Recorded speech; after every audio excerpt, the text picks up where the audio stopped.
நமச்சிவாய வாழ்க. நாதந்தாள் வாழ்க. இமைப்பொழுதும் என் நெஞ்சில் நீங்காதான் தாழ் வாழ்க. வாழ்க வளமுடன். அனைவருக்கும் இனிய வணக்கங்கள். சூரியன் மகரம் ராசியில் சஞ்சரிப்பது தை மாதம் என்று அழைக்கப்படுகிறது. இதனை மகர மாதம் என்றும் அழைப்பார்கள். மகர ராசிக்குள் சூரியன் நுழைவதே மகர மாதம் ஆகும். பொதுவாக எந்த ஒரு நல்ல செயலையும் தை மாதத்தில் ஆரம்பிப்பதுதான் வழக்கம். இம்மாதத்தில் தான் சூரியன் தன்னுடைய வடதிசை பயணத்தை தொடங்குகிறார். உத்தராயண காலம் ஆரம்பமாகிறது. அதாவது தேவர்களின் உலகிற்கு தட்சிணாயனம் எனப்படும் 6 மாத இரவு காலம் முடிந்து உத்தராயணம் என்னும் 6 மாத பகல் காலம் ஆரம்பமாகும் என்பதே தை மாதத்தின் பெருமையாகும். தை பிறந்தால் வழி பிறக்கும் என்பார்கள். உத்திராடம் சிறந்த நட்சத்திரம். உத்திராடத்தில் பிள்ளையும் ஊர் எல்லையில் கொள்ளையும் என்பது பழமொழி. அதாவது உத்திராடத்தில் பிள்ளை பிறந்தால் உடனடியாக அவர்களுக்கு அருகிலேயே நிலம், வீடு அல்லது விளைநிலம் வாங்கும் யோகம் உண்டாகும்.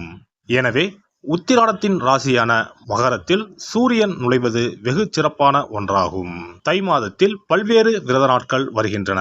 அவை தை வெள்ளி, தை அமாவாசை, தைப்பூசம், ரத சப்தமி, பீஷ்ம அஷ்டமி என பல்வேறு சிறப்பு வாய்ந்த நாட்கள் தை மாதத்தில் வருகின்றன. பல்வேறு சிறப்புகள் கொண்ட இந்த சீர்மிகு தை மாதத்தில் உங்கள் ராசிக்கான பலன்கள் என்ன என்பதனை அறிந்து கொள்வோம். தை மாத கிரக நிலைகளை பார்க்கும்போது சுக்கிர பகவான் விருச்சிகம், தனுசு, மகர ராசியில் பயணம் செய்கிறார். புதன் மற்றும் செவ்வாய் பகவான் தனுசு மற்றும் மகர ராசியில் சஞ்சாரம் செய்கின்றனர். சூரிய பகவான் மகர ராசியில் 29 நாட்கள் சஞ்சாரம் செய்கிறார். கும்ப ராசியில் சனி பகவானும், மேச ராசியில் குருவும், மீன ராசியில் ராகுவும், கன்னி ராசியில் கேது பகவானும் பயணம் செய்கின்றனர். சந்திர பகவான் சதயம் நட்சத்திரம் 4ஆம் பாதம் கும்ப ராசியில் இருப்பதன் மூலம் இந்த சீர்மிகு தை மாதம் ஆரம்பம் ஆகிறது.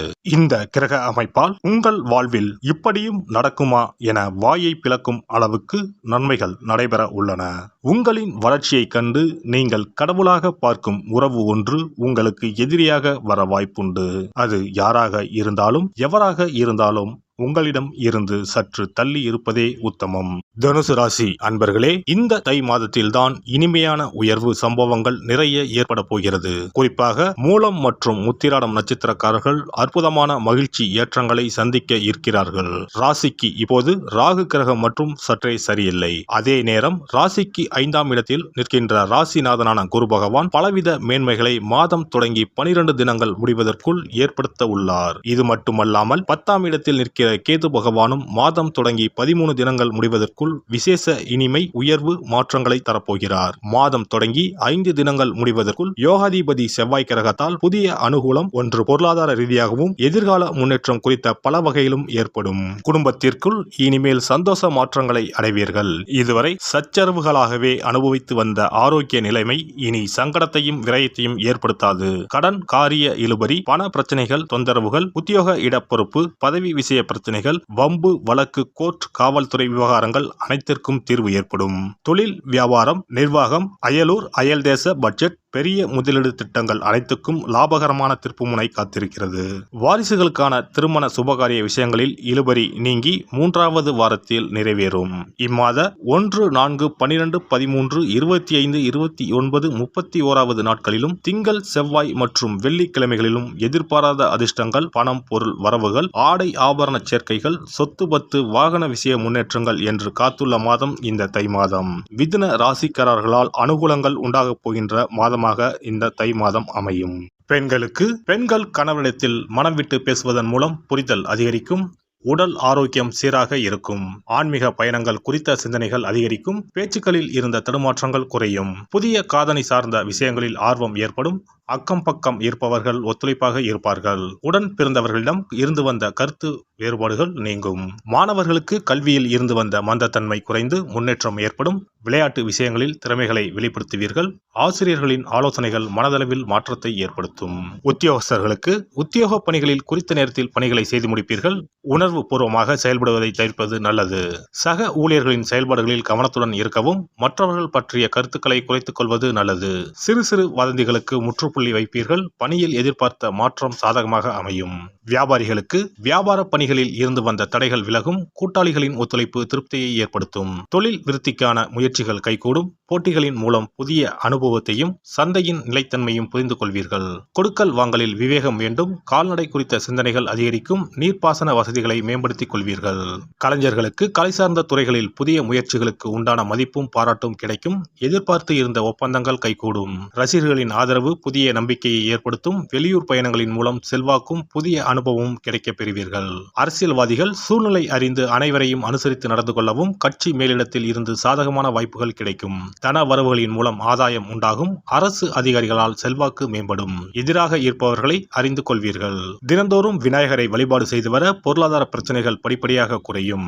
இனி தை மாதத்தில் கடைபிடிக்க வேண்டிய முக்கியமான விரதங்கள் என்னென்ன என்பதனை காண்போம். தை மாதத்தில் தைப்பூசம், தை அமாவாசை, ரத சப்தமி போன்ற விழாக்களையும், பைரவ வழிபாடு, வீரபத்திரர் வழிபாடு, தை வெள்ளி வழிபாடு போன்ற வழிபாட்டு முறைகளையும் இம்மாதத்தில் பின்பற்றுகின்றனர். தை கிருத்திகை முருகப்பெருமானுக்கு மிகவும் சிறப்பு வாய்ந்த நாளாகும். கார்த்திகை பெண்களை சிறப்பிக்கும் வண்ணம் கிருத்திகை திருவிழா கொண்டாடப்படுகிறது.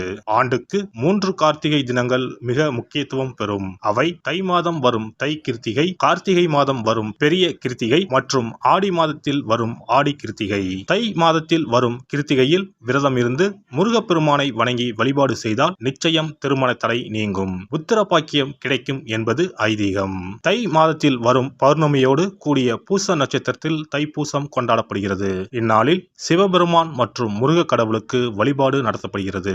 உமையம்மை வேலவனுக்கு சக்தி வேலை வழங்கிய நாள் தைப்பூசம் என்றும் கருதப்பட்டு வழிபாடு மேற்கொள்ளப்படுகிறது. இந்த தைப்பூச திருவிழா உலகெங்கும் உள்ள தமிழர்களால் சிறப்பாக கொண்டாடப்படுகிறது. தை அமாவாசை. தை அமாவாசை அன்று மக்கள் தங்கள் முன்னோர்களுக்கு தர்ப்பணம் எனப்படும் வழிபாட்டினை மேற்கொள்கின்றனர். ஆறு, குளம், கடல் போன்ற நீர்நிலைகளில் இவ்வழிபாடு மேற்கொள்ளப்படுகிறது. தை மாத அமாவாசையும் ஆடி மாத அமாவாசையையும் மகாலய அமாவாசையையும் முன்னோர்களுக்கான வழிபாட்டிற்கு உகந்தவை என கருதப்படுகின்றன. இவ்வழிபாட்டின் மூலம் தாங்கள் செய்த பாவங்கள் நீங்குவதாகவும் குழந்தை பேறு, குடும்பத்தில் ஒற்றுமை, சுபிட்சம், மகிழ்ச்சி ஆகியவை கிடைப்பதாகவும் கருதப்படுகிறது. ரத சப்தமி. ரத சப்தமி என்பது தை மாதத்தின் வளர்பிறையில் வரும் சப்தமி திதி அன்று கொண்டாடப்படுகிறது. இந்நாளில்தான் சூரியன் தனது வட அரைக்கோள பயணத்தை தொடங்குகிறார். இந்நாளில் விரதம் மேற்கொள்வதால் ஆரோக்கியம், நோய் இல்லாமை, செல்வம், புத்திரப்பேறு, நீண்ட ஆயுள், பகைவர்களை வெல்லும் சக்தி, வெற்றி, நிலம், தானியம், புண்ணியம் ஆகியவை கிடைக்கும்.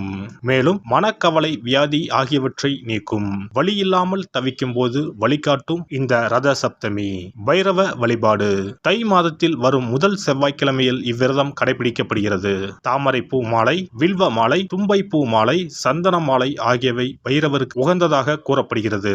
வாசனை பூக்களில் மல்லிகை பூவை தவிர்த்து மற்ற அனைத்து பூக்களும் பைரவருக்கு சமர்ப்பிக்கப்படுகின்றன. சனித்தோஷம் முழுமையாக அகல கால பைரவருக்கு விரதம் இருப்பது விசேஷம். வீரபத்திர வழிபாடு.